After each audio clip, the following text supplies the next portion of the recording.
जैसे मान लीजिए रेल मंत्रालय की तरफ से ऐलान किया गया 10 लाख, पीएमओ की तरफ से ऐलान किया गया 2 लाख, उड़ीसा सरकार भी कुछ दे रही है। तो बिहारियों के लिए जो मौत हुई है, तो 37 मौत बताया जा रहा है, 25 घायल बताया जा रहा है, तो बिहार सरकार के इसमें क्या स्टैंड है? नहीं देखिए, कुछ मदद तो करना चाहिए नहीं ना? बिल्कुल करना चाहिए और बिहार सरकार पूरी तरह से उन चीज़ों को देखने के लिए कमेटी बनाकर उसको देख रही है। हादसा हुआ, इसको लेकर भाजपा कह रही है कि मुख्यमंत्री नीतीश कुमार इस्तीफा दे, तेजस्वी यादव इस्तीफा दे, क्योंकि तेजस्वी यादव को आगाह किया गया था कि पुल में खराबी है, बावजूद इसके काम हो रहा था। देखिए, आगाह करने वाले पहले उनको पता होना चाहिए कि 90% कार्य संपादित करने का जो है वो उनके समय काल में हुआ है और जब वो सरकार में थे तो वो मंत्रालय भी उनके अधीन अंतर्गत था। जो अधिकारी उनके साथ काम कर रहे थे उनके निर्देश में काम कर रहे होंगे, तो जो भ्रष्ट तो मंत्री होगा ना, अधिकारी है या नहीं उसके लिए तो कमेटी है और अगर अधिकारी पाए जाएंगे तो उन पर कार्रवाई होगा। और बालासोर ट्रेन हादसा और दूसरा भागलपुर पूर हादसे को लेकर दो सवाल उठ रहा है। एक सवाल ये कि भाजपा इधर इस्तीफे की मांग कर रही है मुख्यमंत्री नीतीश कुमार और तेजस्वी यादव की। दूसरा सवाल ये उठ रहा है कि जो बालासोर ट्रेन हादसा हुआ है उसमें बिहारियों की जो मौत हुई है उसको लेकर बिहार सरकार क्या कर रही है, इसी पर बात करेंगे। हमारे साथ आरजेडी के राष्ट्रीय प्रवक्ता मौजूद हैं। और नवल किशोर जी, देखिए, और कहा जा रहा है कि वहाँ पे जो बालासोर ट्रेन हादसा हुआ उसमें 37 जो डेटा बताया जा रहा है बिहारियों की मौत हुई है। केंद्र सरकार मुआवजे का ऐलान की है, बिहार सरकार क्या कुछ कर रही है उसके लिए?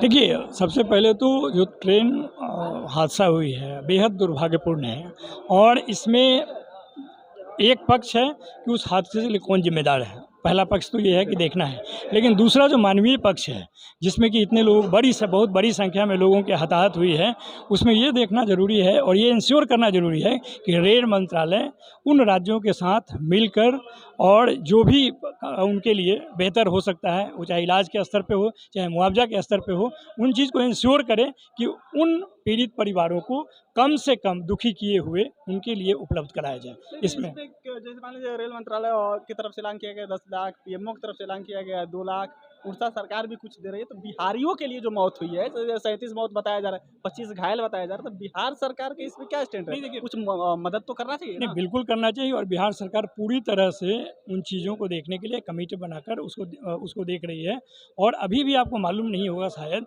अभी भी 100 ऐसे 100 हैं जिसका शिनाख्त करना ज़रूरी है। तो उसमें पूरा अब एक बार आंकड़े आ जाएँ, उसके आधार पे मुआवजा देना तो ज़रूरी ही नहीं, वो कल्याण के स्तर पे एकदम सही बात है कि हम जीवन लौटा नहीं सकते हैं, लेकिन जो उन पे आश्रित हैं या जो उनको मुहैया कराया जा सकता है, हम तो ये भी मांग करते हैं कि उनको वहीं पे जहाँ पे भी हैं वहीं पे इलाज मुहैया करना चाहिए।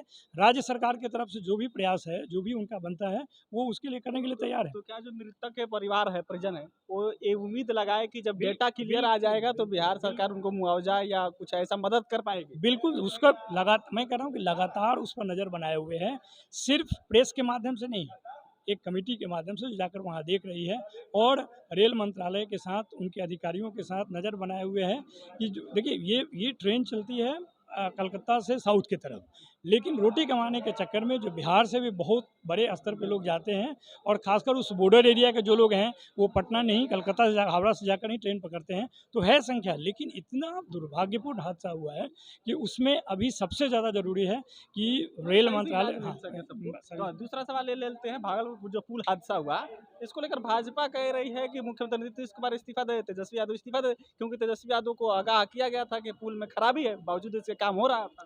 देखिए, आगाह करने वाले पहले उनको पता होना चाहिए कि 90% कार्य संपादित करने का जो है वो उनके समय काल में हुआ है और जब वो सरकार में थे तो वो मंत्रालय भी उनके अधीन अंतर्गत था और ए टू जेड जो उसमें उनका रोल है। अगर वो कह रहे हैं कि इसमें बहुत बड़े स्तर पर भ्रष्टाचार हुआ है तो उन्होंने तो किया है, अब वो कह रहे हैं और उसके लिए इस्तीफा किससे मांग रहे हैं? तेजस्वी यादव से। उनसे मांग रहे हैं, तो उनको तो पहले आत्म अवलोकन करना चाहिए और आपको मालूम है कि चोर मचाए शोर। उनको मालूम है कि अगर इसके विधिवत जाँच होगी, जो कि माननीय मुख्यमंत्री तेजस्वी यादव और नीतीश कुमार जी इसको करवा रहे हैं और वहाँ तक पहुँचने का प्रयास करेंगे, वो चाहे जिस स्तर पे कमियाँ रह गई होंगी। आपको ये भी मालूम होगा कि उस पुल के तकनीकी पक्ष का आकलन करने के लिए जिसको कहा जाता है कि उस पुल का ऑडिट कराया जा रहा है और उसमें जो देश के जाने-माने संस्थान उसके माध्यम से कराया जाता तो है। भाजपा का एक आरोप है इसमें कि जो अधिकारी इसमें भ्रष्टाचार में इन्वॉल्व थे, उन्हीं को जांच के लिए सौंप दिया गया।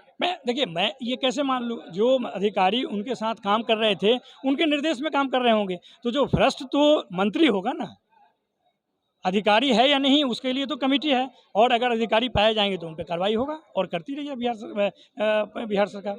मतलब कुल मिला-जुला के जो पुल भ्रष्टाचार का भेंट चढ़ गया, इसके लिए भाजपा जिम्मेदार है। बिल्कुल जिम्मेदार है और उनको मालूम है और वो पेपर पे है, कहीं पूछने की ज़रूरत नहीं है। नहीं, अगर आप केवल देख लें 17 से 22 तक का समय काल देख लें और उसमें मंत्रियों की सूची का अध्ययन कर लें कि कौन-कौन मंत्री थे, वो क्या उन सबका अपना आपको नाम मालूम है। पहले से लेकर अंतिम तक उनके कार्यकाल को देख लें तो पता चल जाएगा किसने किया। बजट सत्र के दौरान एक विधायक जी आगाह कर रहे थे तेजस्वी यादव से कि सर ये देखिए जो पुल बन रहा है वो पुल क्रैक हो गया है और गिर सकता है, कभी भी हादसा हो सकता है। बावजूद इसके तेजस्वी यादव ने ये बोला था वो सदन में कि इसको देखा जाएगा, जांच कराया जाएगा, लेकिन काम तो होता रहा। काम क्यों नहीं, होता देखिए, उस पर आगाह करना और उस पर निर्देश देना इसमें में कहीं कमी नहीं है, लेकिन जिस बनावट में वास्तव में कारण क्या है उसके तकनीकी पक्ष को देखने के लिए अभी एक कमेटी काम कर रही है। इसलिए पहले ही कह देना कि उन्होंने कहा ही नहीं, उन्होंने किया ही नहीं, ये पूर्वाग्रह से भरा है। उसमें आपको देखना चाहिए कि निर्देश दिया गया है उस स्तर पे जिस पर कंप्लेन था, लेकिन हो सकता है कि किसी अन्य कारण से ये पुल ढहा हो और इसकी जांच हो रही है, इसकी कमेटी स्तर पे जांच हो रही है। उसका भी अगर सूचना मिलेगा, उसके रिपोर्ट मिलेंगे तो उस आधार पे कार्रवाई होगी। चलिए, तो सबसे इम्पोर्टेंट बात नवल किशोर जी थे आरजेडी के राष्ट्रीय प्रवक्ता, और दो चीज़ें इन्होंने बोली कि देखिए जो भागलपुर पुल हादसा हुआ इसके लिए भाजपा जिम्मेदार है, भ्रष्टाचार उन्होंने किया है, क्योंकि जब पुल का टेंडर हुआ था भाजपा की तरफ मंत्रालय था भाजपा के पास। और दूसरा सबसे इम्पोर्टेंट इन्होंने बात बोला है कि जो बालासोर में ट्रेन हादसा हुआ उसमें जितने बिहारियों की मौत हुई है उसके लिए बिहार सरकार मुआवजे का ऐलान करेगी जब डेटा आ जाएगा कि कितने मौत हुआ है। बाकी सर अपना राय दीजिएगा। मेरा नाम सिकंदर लिए, बिहार में से देख रहे थे। बहुत बहुत धन्यवाद।